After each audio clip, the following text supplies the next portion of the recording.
नमो अरिहन्ताणं नमो सिद्धाणं नमो आयर्याणं नमो उवज्जायाणं नमो लोये सवसाहोणं तीन भुवन में सा वीतराग विज्ञानता शिव स्वरूप शिव का नमः त्रियोग समारिके। पंडित दौलतराम जी कृत 6 ढाला की चौथी ढाल में हम श्रावक के 12 व्रतों की चर्चा कर रहे हैं। इसमें 4 शिक्षा व्रतों की हमारी चर्चा चल रही थी, बराबर है। 4 शिक्षा व्रत कौन कौन से होते हैं? 4 शिक्षा व्रत बताओ आराम।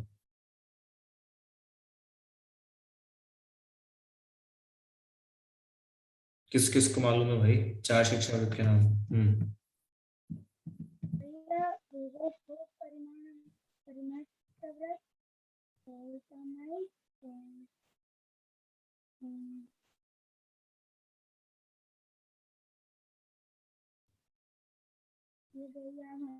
चलो ठीक है, 2 बताए इन्होंने, भोगोपभोग परिमाण और सामायिक। इसके अलावा और 2 कौन से हैं? एक हम पढ़ चुके हैं, एक अपने को पढ़ना बचा है। हाँ बोलो अपूर्व।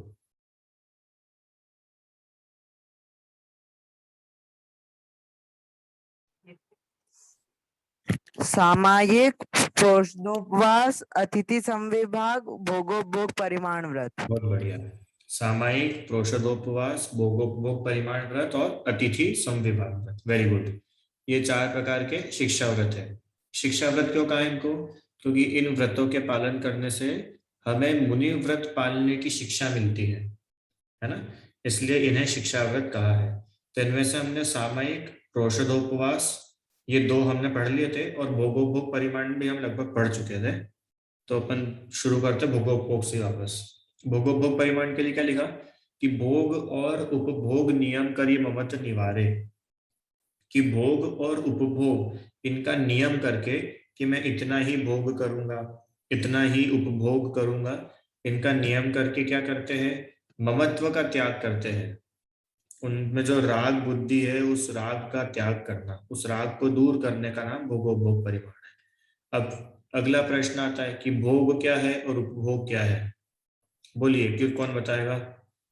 भोग क्या है और उपभोग क्या है? जल्दी।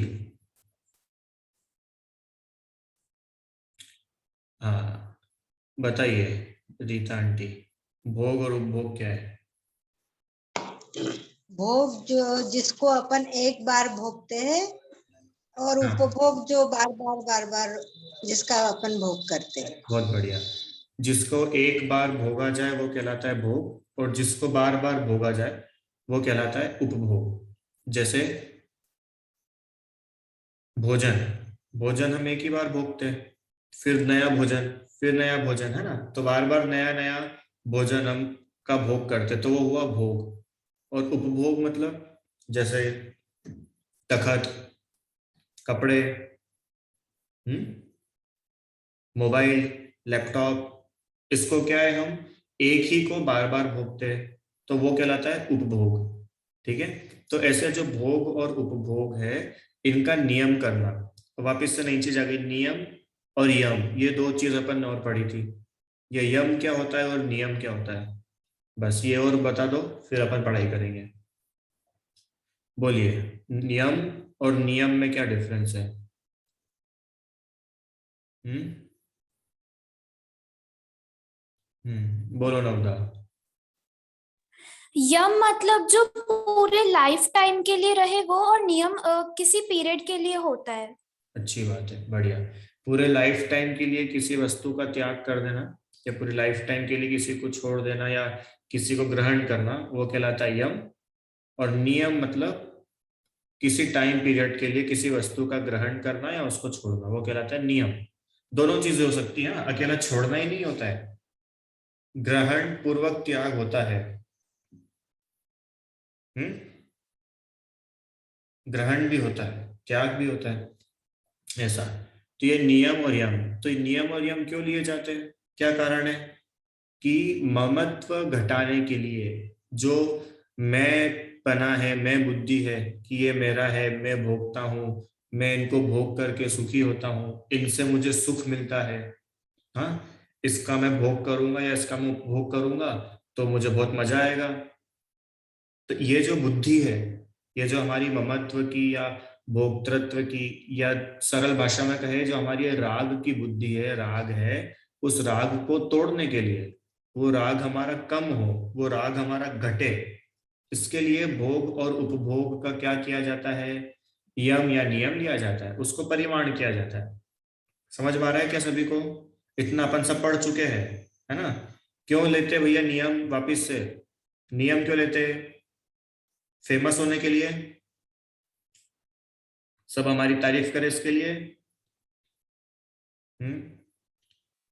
हमारे बारे में लोग पत्रिकाएं छापे इसके लिए, या हम दुबले हो जाए इसके लिए? काय के लिए लिया जाता है नियम? कि राग घटाने के लिए, उसका उद्देश्य है हमारा राग घटना चाहिए, जब भी तो वो शिक्षाव्रत कहलाएगा। जब हम उस नियम को फॉलो करेंगे और हमें अगर मुनि बनने की शिक्षा मिल नहीं रही है तो वो शिक्षाव्रत कैसा है ना? तो मुनि बनने की शिक्षा उसमें मिलनी चाहिए। मुनि बनने की शिक्षा मिलनी चाहिए माने कि जिस प्रकार मुनिराज वीतरागी होते हैं, उस प्रकार हमारा भी राग द्वेष, और राग आ गया तो उसमें मोह और द्वेष आ जाएगा, मोह राग द्वेष हमारा घटे, कम हो, वह नियम कार्यकारी है।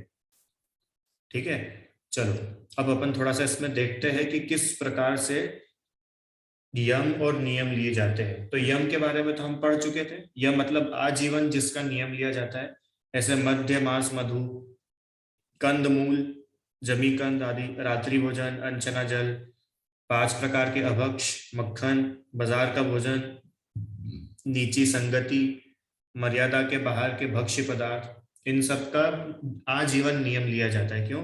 क्योंकि इसमें बहुत पाप है, बहुत दोष है, उनको छोड़ने के लिए। मैंने आप लोगों से कहा था कि रत्नकरण शावकाचार आप लोग पढ़ना, किस किसने पढ़ा? किसी ने भी नहीं पढ़ा? नहीं पढ़ा ना? कि भैया आप पढ़ा दोगे तो पढ़ लेंगे, तो हम क्या करेंगे अकेले पढ़ के? अरे मैंने ग्रुप पर पीडीएफ क्यों भेजी थी कि आप लोग देखो, छुट्टियां मनाने के लिए छुट्टियां नहीं दी थी। पढ़ना क्या है कि रत्नाकर शावकाचार्य बहुत अच्छे से बहुत डिटेल में सब कुछ दिया है, और यहाँ क्लास में वो सब लेना पॉसिबल नहीं रहेगा क्योंकि वो विषय बहुत बड़ा हो जाएगा। और मैं चाहता हूँ कि अपन थोड़ा 6 डाला पर स्टिक रहे, पर हाँ इससे रिलेटेड जो कुछ भी अपने को मिलता है वो पढ़ना चाहिए। मैं वापस बोल रहा हूँ, रत्नाकरण शावकाचार्य में जरूर पढ़ना भोग परिमाण व्रत का स्वरूप। ठीक है, रत्नाकरण शावकाचार्य में इसको गुण व्रतों में लिया गया है, ये बात अपन कर चुके थे कि इसको गुण व्रत में लिया है, कहीं कहीं पे शिक्षा व्रत भी है।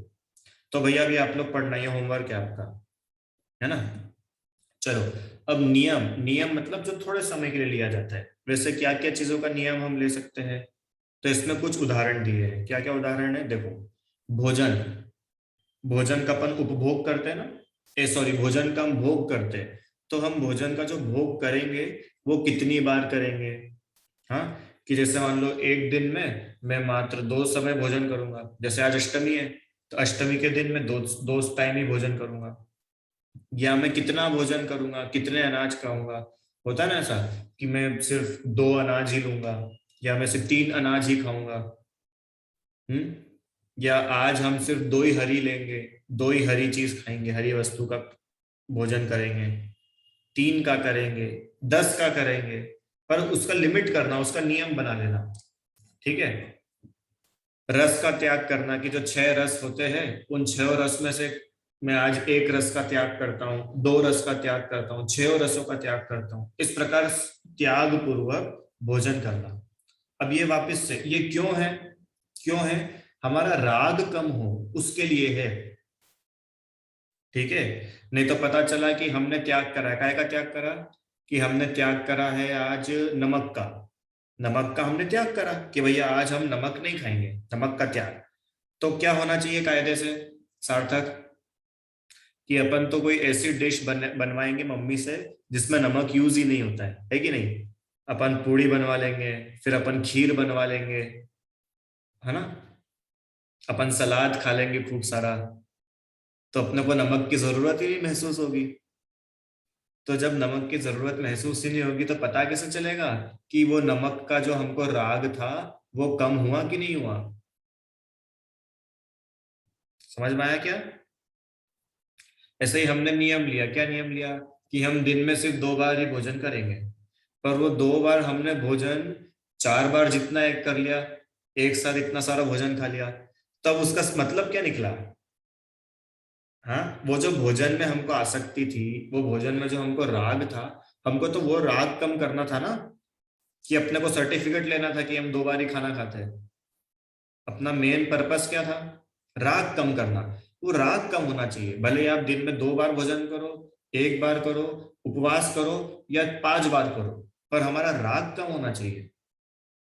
वो उसका मुख्य उद्देश्य। अब अनाज है कि भैया मैं दिन भर में सिर्फ 3 अनाज लेंगे हम तो, और वो 3 अनाज में फिर वो दिमाग लगाते हैं कि अपन तो कोई ऐसा अनाज चूज करो जिसकी बहुत सारी डिश बन जाए। होता है कि नहीं ऐसा? जैसे भुट्टे होते हैं ना, भुट्टे, कि हमने भुट्टा चूज कर लिया, तब क्या है कि भुट्टे का उस दिन हम हलवा भी बना देंगे, उस दिन भुट्टे की कचौरी भी बना लेंगे, और भुट्टे की सब्जी भी बना लेंगे, भुट्टे के भजिए भी बना लेंगे। अब ये इतनी सारी भुट्टे भुट्टे के आइटम बना लिए और खा लिया, और कहने को क्या हुआ कि हमने तो एक ही अनाज खाया। अब वो एक ही अनाज तुमने खाया, पर उसमें रसना इंद्री का पोषण हुआ कि रसना इंद्री का जो राग था वो कम हुआ? बोलो भैया, क्या हुआ इसमें? राग कम हुआ, बढ़ा, कि उतना ही रहा? बढ़ा, बढ़ाया हमने। रोज अपन भुट्टे का हलवा खाते हैं क्या सार्थक? भुट्टे का किस रोज रोज खाते हैं? नहीं खाते। तो उस दिन नियम के नाम पे हमको तो लग रहा है कि हम पुण्य का काम कर रहे हैं, और क्या कर रहे हैं? अपना राग बढ़ा रहे हैं, है ना? तो विचार करना भैया, कि कोशिश करना, ये नियम अपन क्यों ले रहे हैं? राग को घटाने के लिए, द्वेष को घटाने के लिए। ये जो शरीर को मैं अपना मानता हूँ, हाँ, इस हम ऐसा मानते हैं कि ये भोजन करने से मेरा जीवन चल रहा है, भोजन करने से मैं सुखी होता हूँ, भोजन में से सुख आता है, भोजन में से मजा आता है। वो जो हमारी ऐसी मान्यता है, उस मान्यता को तोड़ने के लिए ये शिक्षा व्रत है ना, नहीं तो मुनि कैसे बनेंगे?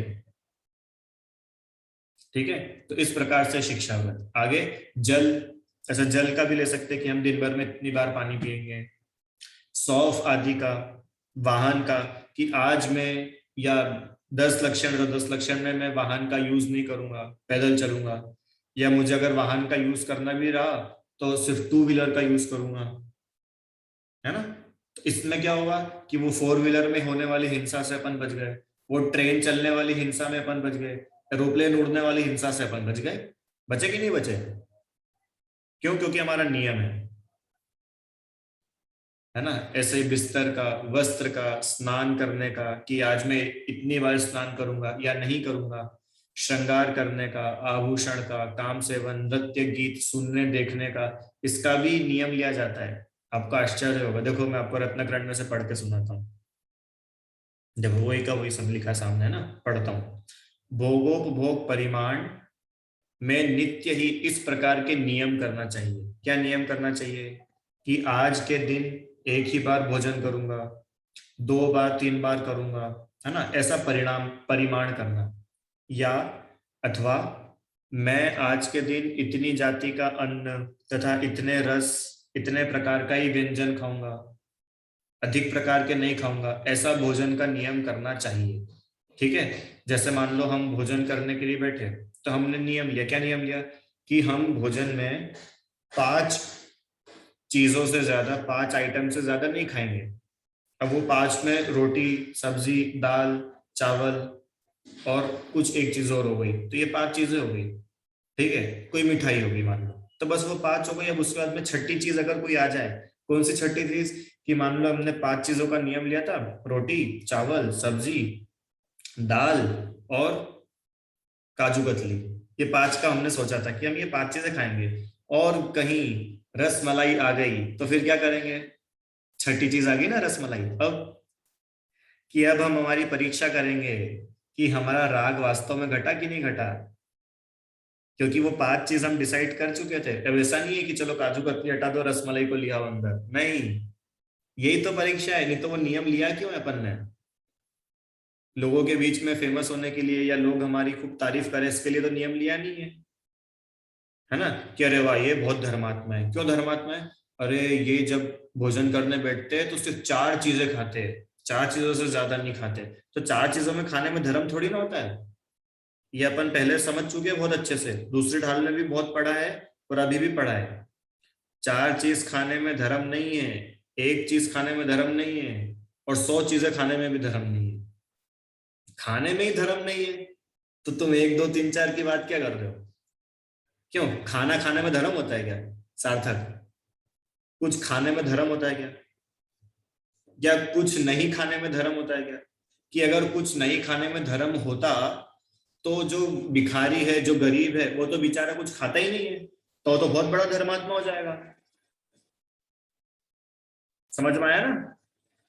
तो खाने या नहीं खाने में धर्म नहीं है, हमारे परिणाम कैसे हो रहे, हमारा राग कितना कम हुआ, हमारा जो मोह है या जो ये रसना इंद्रिय की अपनी आसक्ति है ये कितनी घटी, उससे उसका मेजरमेंट होगा कि क्या ये कितना ये धर्म है, कितना इनमें धर्म का शुरुआत हुई है ना? आगे वाहन, हाथी, घोड़ा, रथ, ऊंट, बैल, पालकी, मोटर, रेल, नाव, जहाज, हवाई जहाज इत्यादि वाहनों के ऊपर बैठने चढ़ने का नियम करना चाहिए।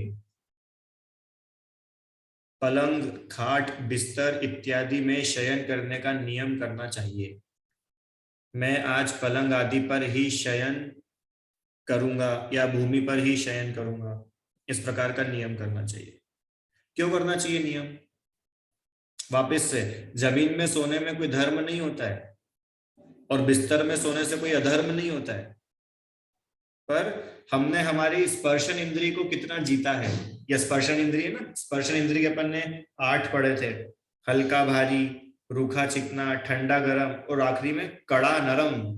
कोई कड़क जगह अपने को सोने को मिल जाए या कोई बहुत बढ़िया मुलायम बिस्तर गद्दी सोने को मिल जाए तो वहां पर हमारा कितना राग द्वेष हो रहा है, उस परिणाम को जांचने के लिए ये नियम है। समझ में आया आराम? मुनि बनने के बाद में तुमको बिस्तर मिलेगा, पलंग मिलेगा कि नहीं भैया मुझे तो मेरे ही बेड पे नींद आती है, तो मुनि बनने के बाद भी मैं मेरा बेड साथ में रखूंगा। ऐसा तो नहीं है किसी के साथ। आप लोग होता है ना बहुत लोगों के साथ में कि हमको तो सिर्फ हमारे ही बेड पर नींद आती है और कहीं तो हमको नींद ही नहीं आती। जब तक हमारा पिलो हमारे साथ में ना हो हमको नींद ही नहीं आती है। तो बताओ जब मुनि बन जाएंगे, जब आरिका बन जाएंगे, उस समय ये बेड पिलो अपने साथ में रहेंगे क्या? उस समय तो नहीं रहेंगे। तो उसकी तैयारी कब करेंगे? उसकी तैयारी अभी करेंगे शिक्षा व्रत में। ठीक है, कोशिश करेंगे। क्या कोशिश करेंगे? आज हम बिस्तर पे नहीं सोएंगे, आज चटाई पे सोएंगे या आज तखत पे सोएंगे, है ना? मैं वापस बोल रहा हूं, ऐसे करने में कोई धर्म नहीं है, पर हमारी जो लाइफ है वो लाइफ बैलेंस हो जाती है, बैलेंस हो जाती है और मुनि व्रत पालने की शिक्षा मिलती है। ठीक है? और हम शरीर को कष्ट देंगे या मानो कि हमारी तो बहुत बढ़िया मुलायम गादी पे सोने की आदत है और अगर हम इस तखत पे सो रहे हैं तो हम अपनी स्पर्शन इंद्रिय की परीक्षा कर रहे हैं कि नहीं कर रहे कि ये जो हमारा शरीर है, ये जो स्पर्शन इंद्रिय हमारी, ये कमजोर है कि ताकतवर है? या हम कमजोर है कि हम ताकतवर है? क्यों आराध्या, कौन ताकतवर होना चाहिए? अपनी इंद्रिय ताकतवर होनी चाहिए कि अपन ताकतवर होना चाहिए? अरे हम ताकतवर होना चाहिए। हाँ, तो वो ये अपनी एग्जाम है, ये शिक्षा वर्ग क्या है? अपनी एग्जाम है, अपना एनालिसिस है कि हम कितना उसको सहन कर सकते हैं, कितना हम स्पर्शन इंद्रिय को जीत सकते हैं, जीत रहे हैं। जब भी तो पता चलेगा कि शरीर में मेरी अहम बुद्धि कितनी है, ये शरीर ही मैं हूं, ये बुद्धि अपनी कितनी चल रही है। देखो क्या होता है कि एकदम बिल्कुल एसी चल रहा हो, हाँ, सोने के लिए बढ़िया गादी हो, पलंग हो, सब ओढ़ने को मस्त अच्छी सी रजाई हो, ये सब कुछ हो, तो अपने को समझ में ही नहीं आता है कि शरीर कौन है और आत्मा कौन है। अपने को तो बहुत बढ़िया लगता है, मजे लगते हैं। पर जहां गर्मी का समय हो, लाइट चली जाए या हाँ, पंखे बंद, कूलर बंद, एसी बंद, और बहुत खतरनाक गर्मी चल रही है, हाँ, पसीना पसीना हो रहे हैं, उस समय अपने को समझ में आता है, क्या समझ में आता है? अरे अब हम परेशान हो रहे हैं। हाँ, परेशानी अपने को समझ में कब आती है? कि जब हमारे जैसा हमको चाहिए वैसा नहीं मिलता है, तो अपन थोड़ा सा सोचते भी है, और जैसा अपने को चाहिए वैसा सब मिलता जाता है ना, तो अपन सोचते भी नहीं है। नहीं सोचते ना? सही बताओ। देखो क्या है कि जब आपका मनपसंद भोजन आपकी मम्मी आपको रोज रोज बना करके दे, तो अपने को सब अच्छा अच्छा लगता है, सब बढ़िया लगता है। और किसी दिन मम्मी ने क्या करा, करेले की सब्जी बना दी, हाँ, या लौकी की सब्जी बना दी, उस दिन अपने को लगता है कि अरे हाँ, ऐसा तो नहीं होना चाहिए था, तो उस दिन अपने को लगता है। और बाकी दिन क्या लगता है? बाकी दिन तो मस्त खाते हैं पर। तो वो दोनों में अपने को समझ में आना चाहिए कि ये शरीर मैं नहीं हूं, ये अच्छा खाने वाले, अच्छा खिलाने वाला भी शरीर में नहीं, और बुरा करेला खाने वाला भी मैं नहीं। जब तो अपने को समझ में आएगा कि ये अपना जो जो उसमें भी बात आई थी ना, दूसरी ढाल में, तन उपजत अपनी उपज जान, तन नशत आपको नाशमान, मैं सुखी दुखी मैं रंग कराओ, मेरे धन ग्रह गोधन प्रभाव। वो कैसे लिंक होगी यहाँ पर, तब पता चलेगा अपना सम्यक दर्शन कितना मजबूत है, पक्का है। इसके लिए शिक्षा व्रत है ये, ठीक है। वापिस से बिस्तर पे सोना, चटाई पे सोना, इसमें धर्म नहीं है, धर्म अलग है, पर इससे हमारा एनालिसिस होगा कि हम कितने तैयार हैं। दैट्स इट, ये तैयारी है अपनी। समझ में आ रहा है सभी को? पक्का? क्यों? दो रजाई ओढ़ के सोने वाला कम धर्मात्मा, और बिना ओढ़े चटाई पे सोने वाला ज्यादा धर्मात्मा है, क्योंकि वो चटाई पे सो रहा है ना। और चटाई भी वो प्लास्टिक वाली नहीं, वो लकड़ी वाली चटाई है, तो वो ज्यादा धर्मात्मा है, लकड़ी वाली चटाई यूज करता है ना। यार रखी, ये देखो, ये दिखा तो, ये ये ऐसी चटाई होती है ना, ये वाली, तो जो एसी वाली चटाई यूज करता है वो ज्यादा धर्मात्मा होगा, और जो प्लास्टिक वाली चटाई यूज करता है वो कम धर्मात्मा। पक्का? कि इससे धर्मात्मा होने नहीं होने का कोई मतलब ही नहीं है। तो फिर क्या करे, चटाई यूज करे कि नहीं करे, कि वो तुम्हारे ऊपर है। वो यूज करना नहीं करना, उससे तो सिर्फ इतना पता चलेगा कि हमने अपनी इंद्रियों को कितना जीता है, हमारा राग कितना कम हुआ है। वो जो लिखा है ना, ममत निवारे, तो हमारी ममता कितनी कम हुई है, मोह कितना कम हुआ है, वो पता चलेगा बस। धर्म तो अलग है, सच्ची समझ का नाम धर्म है। आगे, आज एक बार स्नान करूंगा, दो बार स्नान करूंगा, या स्नान ही नहीं करूंगा, इस प्रकार का नियम करना चाहिए। हाँ, पवित्र अंग राग अर्थात चंदन, केशर, कपूर आदि का विलेपन करना या नहीं करना, इसका भी नियम करना चाहिए। फूल तथा फूलों की माला, आभरण आदि धारण करने का भी नियम करना चाहिए। तांबुल, इलायची, सुपारी, लौंग आदि खाऊंगा नहीं खाऊंगा, इसका भी नियम करना चाहिए। ये भी देखो एक और बात है, आप लोग भोजन करते हो? पक्का सभी करते हैं। भरपेट भोजन करते हो कि भूखे पेट ही उठ जाते हो? क्यों? और हम पेट भर के भोजन करते हैं ना अपन लोग, कि भूखे पेट उठ जाते, कि नहीं पेट भर के भोजन करते हैं? पेट भर के भोजन करते हैं, है ना। हमने भोजन कर लिया, पानी पी लिया, हाथ धो लिए, सब कर लिया, उसके बाद भी फिर अपन क्या करते हैं? फिर हम सौंफ खाते हैं, फिर हम इलायची खाते हैं। खाते कि नहीं खाते? कि यार तुमने अभी 1 मिनट पहले पेट भरा था, तुम्हारा पेट 1 मिनट में खाली हो गया, सौंफ खानी पड़ गई। इसका मतलब क्या? इसका मतलब क्या? इसका मतलब ये कि हमारा जो राग है, राग कितना तीव्र है, राग कितना खतरनाक है अपना। ये जो रसना इंद्री का पोषण का, वो सौंफ के स्वाद लेने का, इलायची का स्वाद लेने का, सुपारी का स्वाद लेने का, कि 1 मिनट पहले भोजन करके उठे भरपेट, फिर भी हम वापस खाने को तैयार है, वापस मुंह झूठा करने को तैयार हो जाते हैं। समझ में आ रहा है क्या आप लोगों को? क्या नियम करना चाहिए इन चीजों का? ये अच्छे व्यक्ति के लक्षण नहीं है क्या? क्यों सार्थक भाई, जब अपन मुनि बन जाएंगे और आहार के लिए जाएंगे तो अपना आहार वगैरह हो जाएगा, ठीक है, सब कुछ हो जाएगा। फिर वापस उनको बोलेंगे अरे यार वो सौंफ तो मैंने ली नहीं, चलो एक बार मेरे को सौंफ वापस से दे दो। ऐसा करते हैं क्या कोई मुनि बनने के बाद? अरे एक बार दिन में ले आहार, एक ही बार दिन में आहार होता है, बार बार मुंह झूठा नहीं होता। जितनी बार मुंह झूठा हो रहा है उससे समझ में आ रहा है कि कितना अपना अंदर राग चल रहा है भोजन करने का।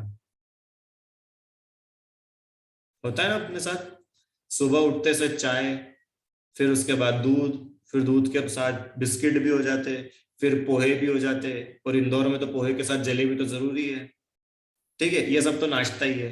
फिर उसके बाद थोड़ा हल्का फुल्का नाश्ता और हो जाता है, उसके बाद खाना, खाने के बाद दोपहर की चाय, दोपहर का नाश्ता, फिर शाम का खाना, उसके बाद रात का फ्रूट्स, रात के ड्राई फ्रूट्स और रात का दूध। और हम जैन हैं, और हम जैन हैं, दिन में 8 बार हम अलग अलग अलग अलग खाते हैं, और हम जैन हैं। हम जैन कहते हैं अपने आप को। और सच्ची बताना, क्या 8 बार अपने को खाने की जरूरत है? लगता है आपको कि हम 8 बार, बार बार 8 बार 9 बार खाएंगे तो ही हमारा जीवन चलेगा, नहीं तो नहीं चल पाएगा? ऐसा तो है क्या? कि ऐसा तो नहीं है, पर ये बताता है कि अपनी कितनी राग की तीव्रता है, कि अपन थोड़ा भी 2 घंटे 3 घंटे भी शांति से नहीं बैठते, कुछ ना कुछ खाने को चाहिए। भोजन हुआ तो सोप सुपारी, थोड़ा टाइम हुआ तो फिर चाय बिस्किट, फिर थोड़ा टाइम हुआ तो शाम का नाश्ता, फिर शाम का भोजन, फिर दूध, फिर फलाहार, फिर खिचड़ी, और पता नहीं क्या क्या, कलाकंद, है ना, मावा, ड्राई फ्रूट, कितनी चीजें होती है बताओ। रात्रि भोजन का त्याग किया था ना? क्यों किया था रात्रि भोजन का त्याग? कि नहीं नहीं हम तो रात में अन्न नहीं खाते, हमको दूध तो चलता है। ठीक है भैया, दूध चलता है। ड्राई फ्रूट्स, हाँ वो ड्राई फ्रूट भी चलते हैं, चलो ठीक है ड्राई फ्रूट भी चलते हैं। और फिर ड्राई फ्रूट चलता है, दूध भी चलता है, तो फिर कलाकंद भी चलता है, फिर ड्राई फ्रूट की रबड़ी भी चलती है कि नहीं? वो तो सभी चलता है फिर धीरे धीरे करके। तो रात्रि भोजन त्याग करने का मतलब क्या हुआ, ये बताओ। अकेले अन्न में ही रात्रि को अन्न खाने में जीव मरते हैं, बाकी चीजों में जीव नहीं मरते, ऐसा? कि ऐसा तो नहीं है। उसमें आपको याद हो तो एक पॉइंट और था, क्या पॉइंट था? हमारा राग घटाने के लिए। जब हमने अभक्ष भी पढ़े ना, अभी 5 अभक्ष हमने पढ़े थे लास्ट क्लास में, वो उनमें से एक अभक्ष था अनिष्ट कारक अभक्ष।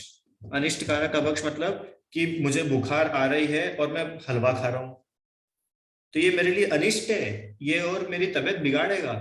हाँ, उस पैकेट पर लिखा हुआ है कि सिगरेट पीने से कैंसर होता है, तो भी व्यक्ति सिगरेट पी रहा है, तो वो उसके लिए अनिष्ट है, खराब है। मीठा खाने से आप बीमार हो जाओगे, आपको डायबिटीज है, शुगर है, तो भी हम मीठा खाए जा रहे हैं, तो ये अनिष्ट कारक अभक्ष्य है। इससे पता चलता है कि अंदर जो राग है खाने का वो कितना खतरनाक है, कितना ज्यादा है। तो उस राग को तोड़ना है ना, शिक्षा व्रत है। शिक्षा काय की लेनी है? राग को तोड़ने की शिक्षा, ममत निवारे। वो शरीर में हूं, उस बुद्धि को तोड़ने की जो हमारी शिक्षा है, वो उसका नाम है शिक्षा व्रत। उसी के लिए भोग परिमाण है।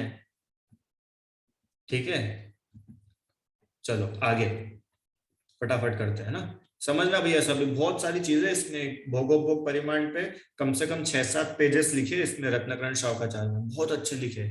पढ़ना आप सब लोग अच्छे से। पेज नंबर देख लो इसमें, भले कौन सा पेज नंबर है, 193 के आसपास, 180 से आप देखना शुरू करना। हाँ आगे, वस्त्रों का भी नियम करना चाहिए। आज इतने ही वस्त्र पहनूंगा, इससे अधिक नहीं पहनूंगा। आज इतने ही आभरण माने आभूषण पहनूंगा, इससे अधिक नहीं पहनेंगे। काम सेवन का भी नियम करना चाहिए। कि पर्व के दिनों में, अष्टमी चतुर्दशी के दिन 10 लक्षण में, अष्टानिका में हम भोग काम सेवन नहीं करेंगे, कुशील सेवन नहीं करेंगे, है ना। कुशील सेवन तो खैर कभी नहीं करेंगे, वो तो पाप ही है। काम सेवन नहीं करेंगे। जो हमने ब्रह्मचर्य अणुव्रत भी लिया था, तो उसमें भी हम पर्व के दिनों में वो नहीं करेंगे ऐसा। नृत्य देखने का भी नियम करना चाहिए। अब डांस देखने का क्या नियम करें? क्यों आराध्या, डांस देखने का कैसा नियम करें? कि हम क्या करेंगे कि हम तो बस हमारे फेवरेट डांसर के डांस देखेंगे, बाकी का नहीं देखेंगे, ऐसा क्यों? डांस देखने का नियम से क्या मतलब है? क्यों सार्थक? ये आगे इसमें लिखा ना, डांस देखने का नियम करना चाहिए और गीत गाने का नियम करना चाहिए और कलाकारों के गीत सुनने का भी नियम करना चाहिए। ये तो ये बहुत ओवर हो गया। क्यों? ये तो बहुत ओवर कर दिया इन्होंने। अब क्या गाने भी नहीं सुने, गाने गाए भी नहीं? क्या करें, मौन लेके बैठ जाए ऐसे हाथ बांध के? क्या करें अपन, बताओ क्या करना चाहिए? कि एक ही उत्तर है उसका, राग घटाना है।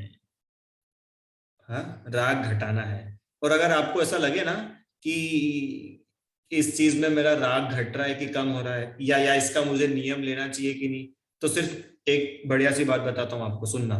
क्या बात है कि आप ऐसा सोचो, क्या सोचना है नवदा, कि क्या मैं सिर्फ गाने ही सुनते रहूं तो मेरा मोक्ष हो जाएगा क्या? क्या सोचना है कि मैं सिर्फ गाने ही सुनती रहूं तो मोक्ष हो जाएगा क्या? तो क्या उत्तर मिलेगा आपको? नहीं होगा। इसका मतलब गाने सुनना छोड़ने लायक है। अगर मैं सिर्फ गाने ही गाते रहूं तो मोक्ष हो जाएगा क्या? नहीं होगा। हाँ, क्योंकि हमारा अल्टीमेट उद्देश्य क्या है? जे त्रिभुवन में जीव अनंत, आगे सुख चाहे। सुख चाहना, सच्चा सुख प्राप्त करना हमारा अल्टीमेट गोल है। तो अब उसकी दौड़ में लगे अपन पहली ढाल से अभी तक में, कि सुख प्राप्त करना है। तब देखो, क्या मैं गाने सुनते रहूंगा ईयरफोन लगा करके तो मैं सुखी हो जाऊंगा क्या? सच्चा सुख मिल जाएगा क्या? डांस करूंगा, देखूंगा, या ये जितनी भी पूरी लिस्ट बताई थी, खाना खाऊंगा, कि नहीं होंगे? नहीं होंगे। तो इसलिए क्या करना है, इसमें हमको सुख नहीं है, इसमें हमारी संवर निर्जरा नहीं है, इसमें आश्रव बंध है। और आश्रव बंध दुख के कारण है, इसलिए हमको इन्हें कम करना है। वो लॉजिक समझना अपने को, दूसरी ढाल से समझ के आना है वो लॉजिक, सात तत्व वाला। वो बहुत बढ़िया लॉजिक है वो, है ना। हरित काय खाने का भी नियम करना, हरी सब्जी हरे फल वगैरह खाने का भी नियम करना, षट रस के खाने पीने का नियम करना, पानी पीने का नियम करना, सिंहासन कुर्सी चौकी इत्यादि आसन पर बैठने का नियम करना चाहिए। इस प्रकार अपने योग्य भोग उपभोग का भी नित्य नियम करने वाले के भोजन पानी करते हुए, देखो आ गया, निरंतर संवर होता है। संवर होता है, सो संवर आचरिए था ना उसमें, सो संवर आधरिए। संवर करो, आश्रव बंद करना है कि संवर निर्जरा करना है? अरम भाई बोलो, आश्रव बंद करना है कि संवर निर्जरा करना है? संवर निर्जरा करना है। क्यों करना है? क्योंकि संवर निर्जरा से ही मोक्ष होगा, और मोक्ष होने पर सच्चा सुख होगा। जो वो आकुलता रहित सुख है ना, वो तो मोक्ष होने पर ही होगा। आकुलता शिव माही न ताते, शिव मग लागो चाहिए। मोक्ष में आकुलता नहीं है, इसलिए मोक्ष प्राप्त करना चाहिए। और संवर निर्जरा से ही मोक्ष होगा, और आश्रव बंध से मोक्ष से दूर होते जाएंगे। तो वो इतना सा गणित है, इसलिए सात तत्वों का ये इतना फंडापन समझ ले तो बहुत इजी हो जाएगा सब अपने लिए। इसलिए निरंतर निरंतर, क्या लिखा है, कभी कभी नहीं, निरंतर संवर होता है। सोच सकते हो, क्यों आप लोगों ने कभी सोचा कि खाना खाते खाते भी संवर हो सकता है, पानी पीते पीते भी संवर हो सकता है? कि नहीं, इसमें तो आश्रव बंद होता है, संवर थोड़ी होता है। निर्जरा होती है क्या कोई? होता है, लिखा है वहां पे, नियम पूर्वक उसमें आसक्ति घटाने पर, उसमें राग बुद्धि छोड़ने पर, उसमें क्या होता है, संवर निर्जरा होती है। ठीक है, अब वो क्या होता है, किस प्रकार से होता है, वो अलग विषय है, उसकी भी चर्चा अपन फिर कभी आगे करेंगे। चलो ठीक है, ये हो गया। अब थोड़ा उसमें से देख ले। चलो ये तब आप लोग बताओ मुझे जल्दी, 2 मिनट का टाइम है, फिर मैं डिस्कस करूंगा। कोई बताना चाहेगा कि ये भोगोपभोग परिमाण व्रत से हमको लाभ क्या हुआ, क्या फायदा मिला? भोग और उपभोग का हमने परिमाण करा करा, है ना? तो इससे फायदा क्या हुआ? क्या फायदा हुआ? कुछ भी फायदा नहीं हुआ इसका। 3 लोगों को फायदे दिख रहे, खाली 4 लोगों को, बाकी लोगों का नुकसान हो गया। क्यों? भविक, अरहान, अर्घ्य, बच्चों का ही नाम ले रहा हूं मैं सिर्फ, आशीष, श्रेयस, तुम लोग का क्या नुकसान हुआ? ध्रुव कि सर मत पूछो, बहुत नुकसान हो गया हमारा। तो क्यों? अभी तक हम दिन में 10 बार खाते थे, अब ये पढ़ने के बाद तो 5 बार ही खाएंगे, तो नुकसान हो गया ना हमारा। अभी तो हम चलते फिरते कभी नमकीन खा लेते थे कभी टॉफी चॉकलेट खाते थे, अब हम नहीं खा पाएंगे, तो नुकसान हो गया हमारा, है ना? नुकसान हो गया आप लोगों का। क्यों श्रेष्ठ?